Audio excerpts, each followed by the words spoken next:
Mid-March is the heart of the North American hardcourt season in Indian Wells and Miami, but it's also a critical time of the year for World Team Tennis. Today, the 6 teams will look to fill valuable roster spots for the 2018 season and take a vital first step towards raising the King Trophy, the 2018 World Team Tennis Draft. From the Indian Wells Tennis Garden, welcome in everyone. I'm Leif Shiras. In these beautiful grounds, I'm alongside Robbie Koenig, a fellow World Team Tennis alum, I should mention, and also an international broadcaster of some repute. Robbie, welcome.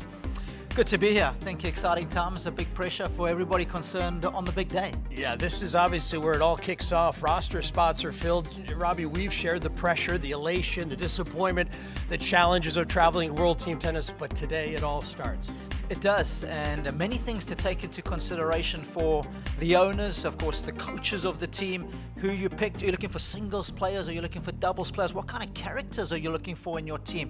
You need somebody who travels well, perhaps is the gel between the rest of the guys and girls in the team. Many factors to take into consideration, Lee. Yeah, and the World Team Tennis season, as you may remember it, if you haven't, we'll remind you, kicks off on July 15th. It runs through August 2nd. The championship match will be August 5th. Looking forward to that. That'll be in the #1 seed home arena. So we're looking forward to that. It's a 3-week season. It'll be pretty intense. So here are the 6 teams for the 2018 season. Like last year, the Orange County Breakers are the defending champions, and the San Diego Aviators, the finalists from last year. But so an impressive lineup again this season of solid teams. They certainly are, and I know, speaking to some of the coaches, of course, my good friend and fellow doubles partner, Diego, who's in charge of Springfield, how much he enjoys it, and every year he's in the mix and looking for his team to do particularly well this year. He's not going to be happy with mid-table, he told me. That's right. Well, the Lasers, one of the more historic franchises in the league. The New York Empire playing at the USJ National Tennis Center. We've got some great teams this year and looking forward to getting their great lineups together. Now, let's get you caught up on the rules for the draft. These are some of the the outline rules that we have. Each team will field a minimum of roster of 4 players, 2 men, 2 women. Now the teams may trade the players or the picks throughout the draft as we move through it, and the draft order is based on the 2017 final standings, which is kind of a unique position for some teams, certainly for the Washington Castles. They will pick first for a team that's been really a dynasty the last few years. That'll be an interesting position for Mark Ein and his side.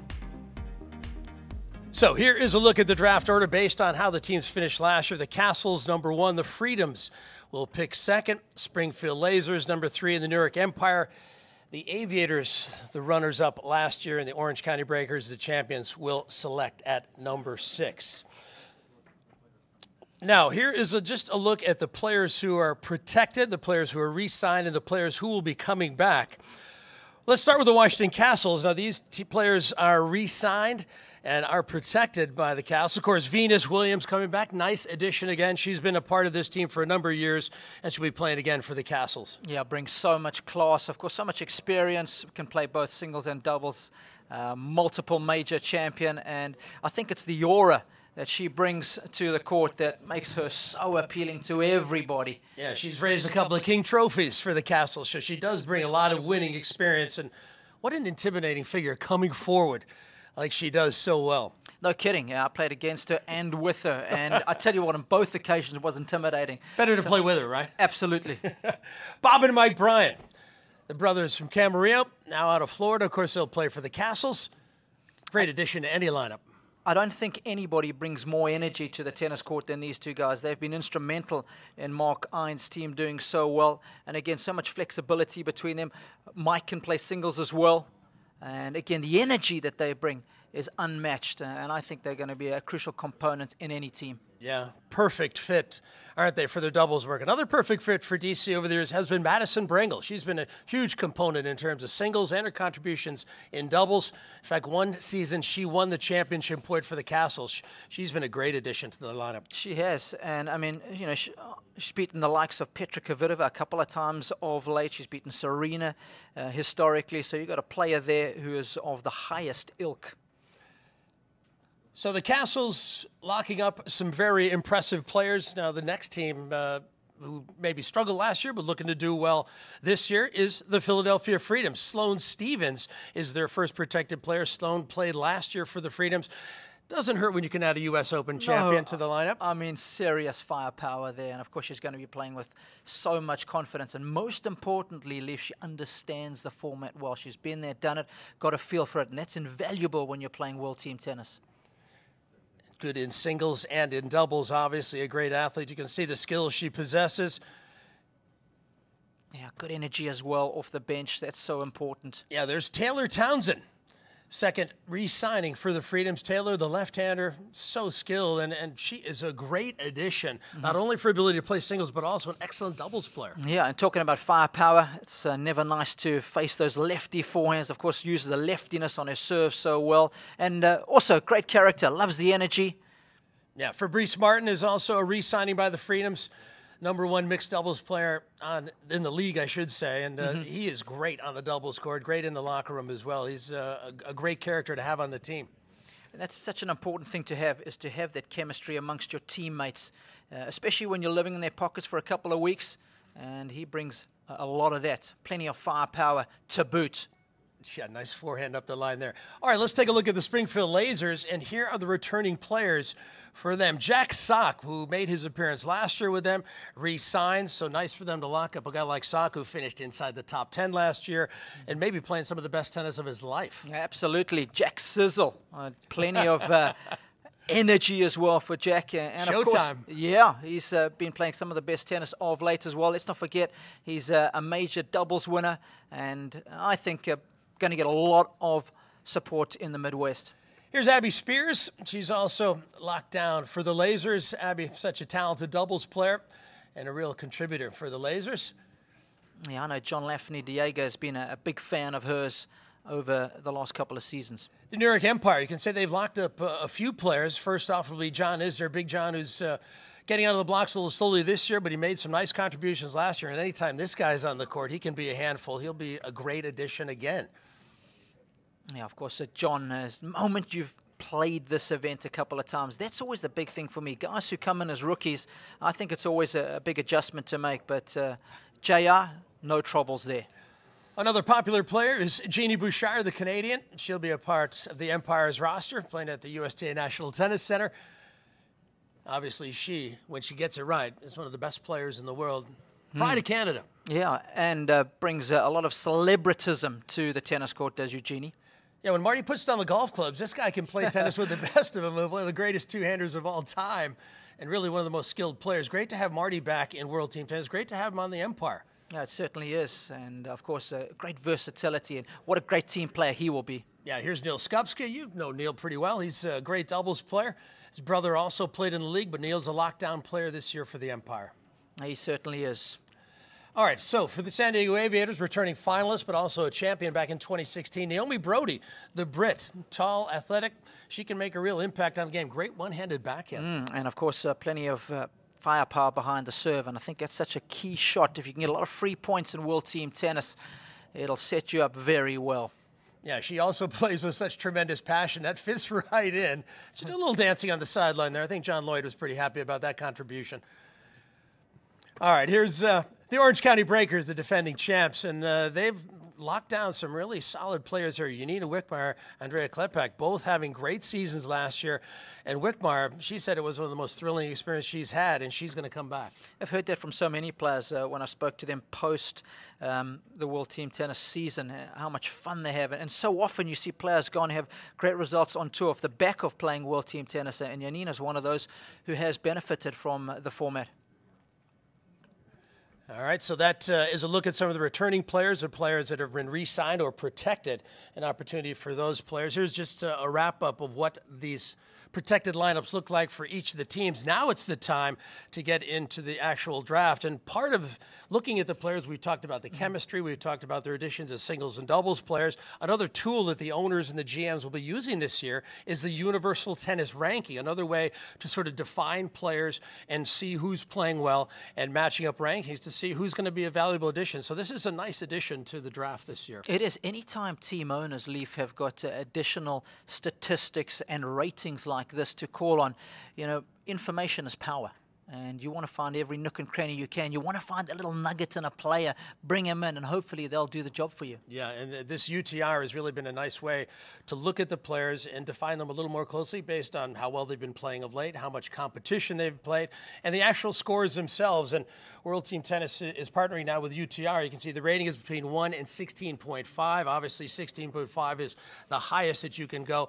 3 factors go into the rating. That's your competition, the score of each of your matches, and I believe it's a 3-month recent history that comes up with this number. Now, the UTA is really against all skill levels, and the ATP, the WTA is looking at it, as well as juniors, college, and the pros. So it's a nice recruiting tool for college coaches, as well as, you know, evaluating pro players. Here's the new partnership between World Team Tennis and UTR. It'll be the league's official rating system, and the match results will count towards each of the players' UTRs. And again, this index is going to be important to evaluate key matchups, whether it's mixed doubles, women's singles, or men's singles. And important to note as well that the result, it's not only about wins, but if you lose close, that does affect your UTR ranking. So it's not all about straight winning and losing. Important to know that. Yeah, and obviously the eye test is important for coaches and players. We know what's happening. We know what we see. But it's nice to have this kind of hard evidence to sort of help you in your evaluations of players. So it's nice that World Team Tennis is partnering with UTR. What was your UTR number? What do you think it would have been? You wouldn't have been that high. I would have been double digits at least. Double digits, okay. Definitely. Well, pretty exciting time. We're ready to kick off the draft. Time now for us to go to the front dais, and it's Ilana Kloss, the CEO and the Commissioner of World Team Tennis. Good morning, everyone. My name is Ilana Kloss, and I'm the Commissioner of World Team Tennis, and I'm thrilled to welcome everybody to the 2018 World Team Tennis Draft. We will now get the teams to complete their rosters for 2018. The Washington Castles have the first pick in the draft, and I would like to invite Mark Ein, the owner of the Castles, to step up to the podium and make the first pick.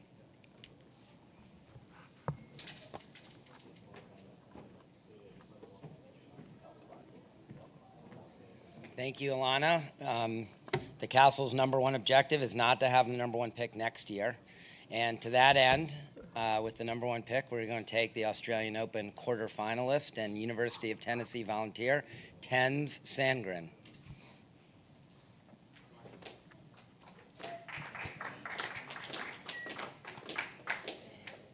The next pick goes to the Philadelphia Freedoms. Barbara Perry, the general manager, will be making the pick.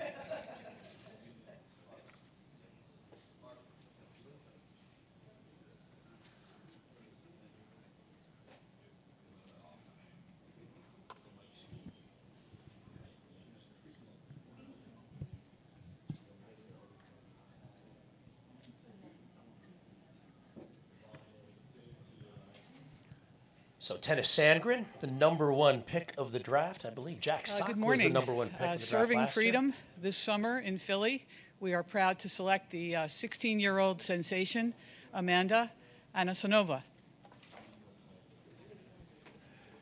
Barbara Perry of the Freedom.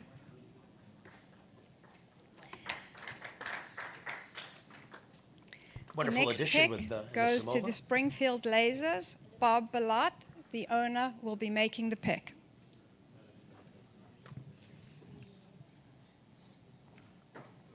Springfield Lasers playing out of the Cooper Tennis Complex in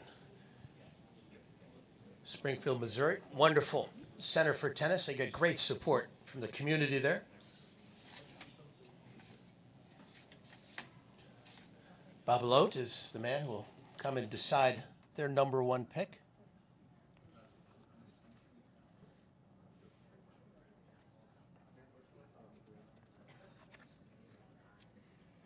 There's a little bit of time. Interesting pick by Mark Hein, getting Townsend Sandgren first. I think he was always going to be popular, certainly given how well he's played of late.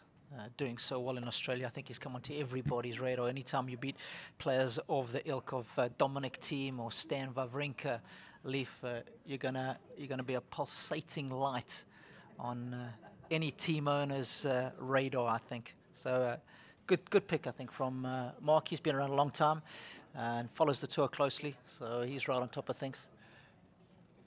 You know, in picking players, obviously you want to pick a player that has good team chemistry. We talk about. Would you like having more aggressive player or someone who's more consistent? What is in your mind, what would be the ultimate type of player? I think you want a player who can shoot the lights out. Somebody who's got a big game, who can do some serious damage. Yeah, I always feel like dependable weapons are a key in world team tennis, because you need to have something to count on because the pressure is so intense. No, and I think somebody who can change the dynamic of the game instantly with big serves, big forehands. I think that's so key for me. In the 3 years that I played, it was always a nightmare to play against those kind of people. Consistently, you felt players had a lot of consistency. You felt like you could get under their skin, and they couldn't really hurt you. But I hated playing guys with big weapons. Don't give me a John Isner. Don't give me those kind of guys. I don't want to see them leave. Yeah, it makes it tough because, remember, no ad scoring, short abbreviated sets, possible match tie breaks, even super tie breaks at the end. So it only comes down to 1 or 2 moments. And if you have a weapon that you can depend on in those critical moments, that's what makes it vital. Obviously, you look at some of the lockdown protection picks. You know, a lot of them are players with weapons. Here's Bob Belote.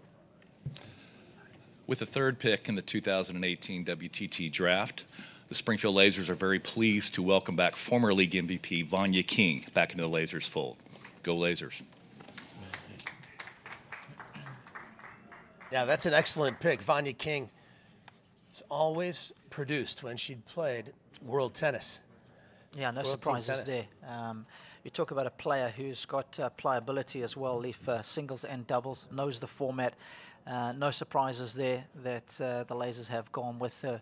And so often, certainly in the years, again, that I was playing, having a strong woman in your team was often the difference between doing well and not doing so well. So great that Vanya's made it back to the Lasers. Yeah, and it seems like, you know, drafting and putting good, strong women in your lineup is Come up and make your pick.